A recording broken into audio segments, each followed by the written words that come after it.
咦，阿仔你翻嚟啦？點解今日咁攰嘅？冇嘢。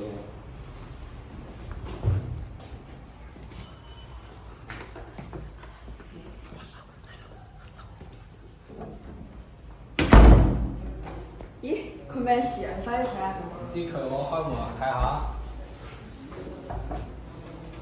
阿仔可唔可以入嚟啊？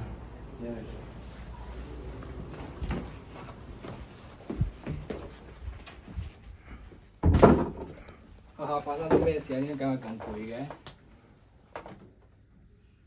我喺學校俾人笑我嘅分數太低。嚇，邊個啊？